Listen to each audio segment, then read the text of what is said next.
ចាត់ទុកថៃជាបងប្អូនឡមែនតែគ្មានឡើយការយោគយល់ក្រុងប៉េកាំងប្រកាសដាក់ក្រុមហ៊ុនសាច់មាន់និងជើងមាន់ថៃ17ចូលបញ្ជីខ្មៅជាបន្ទាន់ដោយតែកំភ្លៀងសេដ្ឋកិច្ចថៃខាត់បងរាប់ពាន់លានដុល្លារនៅក្នុងពិភពលោកនៃយុទ្ធសាស្ត្រពាណិជ្ជកម្មអន្តរជាតិគេតែងតែពោលថាផលប្រយោជន៍ជាតិនិងសុវត្ថិភាពប្រជាជនគឺស្ថិតនៅខ្ពស់ជាងមិត្តភាពធម្មតាបើទោះបីជាកន្លងមកប្រទេសថៃតែងតែព្យាយាមបង្ហាញរូបភាពស្និទ្ធស្នាលជាបងប្អូនល្អជាមួយនឹងចិនយ៉ាងណាក៏ដោយប៉ុន្តែនៅពេលដែលភាគីថៃចាប់ផ្ដើមប្រើល្បិចកលមិនស្មោះត្រង់គឺមហាអំណាចចិនមិនធ្លាប់ដកដៃឬបន្ធូរដៃឲ្យឡើយគិតត្រឹមថ្ងៃទី18ខែឧសភាឆ្នាំ2026នេះបន្ទាប់ពីការផ្ទុះរឿងអាស្រូវស្ថានទូតចិនប្រមានពលរដ្ឋខ្លួនរឿងអន្ទាក់ចាប់ជំរិតនៅថៃមិនទាន់ទាំងបាត់ផ្សែងផងស្រាប់តែរដ្ឋបាលកុយចិន GACC បានទម្លាក់ពូថៅដៃពាណិជ្ជកម្មយ៉ាងក្តៅគគុកដោយប្រកាសផ្អាកនាំចូលនិងបោះក្រុមហ៊ុនកែច្នៃសាច់មាន់និងជើងមាន់របស់ថៃរហូតដល់ទៅ17ក្រុមហ៊ុនចូលទៅក្នុងបញ្ជីខ្មៅជាផ្លូវការសម្រេចចិត្តដ៏ដាច់ណាត់របស់មហាអំណាចចិនលើកនេះមិនមែនត្រឹមតែជាការអនុវត្តច្បាប់កុយធម្មតានោះទេ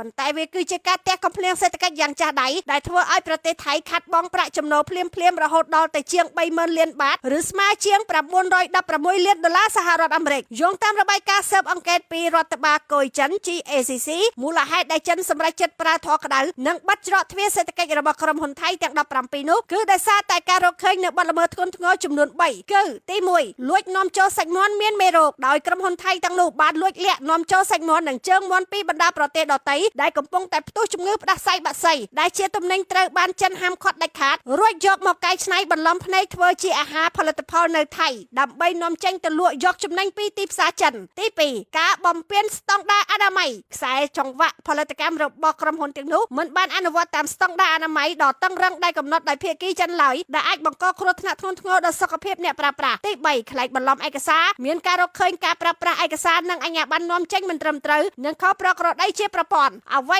ដែលឲ្យហួសចិត្តបំផុតនោះគឺមុនឈានដល់ការបិទគប់នេះរដ្ឋបាលកុយចិនធ្លាប់បានផ្ញើលិខិតព្រមានផ្លូវការចំនួន4លើករួចមកហើយទៅកាន់នាយកដ្ឋានបសុសត្វនិងក្រសួងកសិកម្មថៃដើម្បីឲ្យចុះត្រួតពិនិត្យនិងដោះស្រាយបញ្ហាប៉ុន្តែភាគីថៃបែរជាមានអំនួតប្រងើយកន្តើយនិងមិនចាប់អារម្មណ៍នឹងការព្រមានរបស់ចិនឡើយទើបត្រូវជួបនឹងការដាក់ទណ្ឌកម្មសេដ្ឋកិច្ចដ៏ធ្ងន់ធ្ងរសូមបញ្ជាក់ថាសកម្មភាពបិទក្រុមហ៊ុនថៃ17ក្រុមហ៊ុនចូលបញ្ជីខ្មៅរបស់រដ្ឋបាលកុយចិននៅថ្ងៃទី18ខែឧសភាឆ្នាំ2026នេះគឺជាមេរៀនដ៏មានតម្លៃមួយដែលបង្ហាញថាចិនគឺជាមិត្តល្អប៉ុន្តែចិនមិនមែនជាអ្នកដែលបណ្ដោយឲ្យគេបោកប្រាស់តាមចិត្តនោះឡើយការប្រងើយកន្តើយនិងលិខិតព្រមានទាំង4លើករបស់អាជ្ញាធរថៃបានក្លាយជាដាវត្រឡប់មកចាក់ខ្លួនឯងបណ្ដាឲ្យខាត់បងលុយរាប់ម៉ឺនលានបាតព្រឹត្តិការណ៍នេះគឺជាឱកាសមាសសម្រាប់ប្រទេសជិតខាងដូចជាកម្ពុជាយើងក្នុងការបង្ហាញពីសក្តានុពលនៃការចិញ្ចឹមសត្វនិងការនាំចេញកសិផលដែលប្រកបដោយស្មារតីទទួលខុសត្រូវខ្ពស់ភាពស្មោះត្រង់និងគោរពបទដ្ឋានអនាម័យខ្ពស់ដើម្បីដណ្ដើមយកទីផ្សារដ៏មហិមារបស់ចិនជំនួសវិញទុកឲ្យប្រទេសដែលចូលចិត្តប្រើកលល្បិចទទួលរងនៅផលកម្មសេដ្ឋកិច្ចដែលខ្លួនបានសាំងឡើងដោយខ្លួនឯងចោះ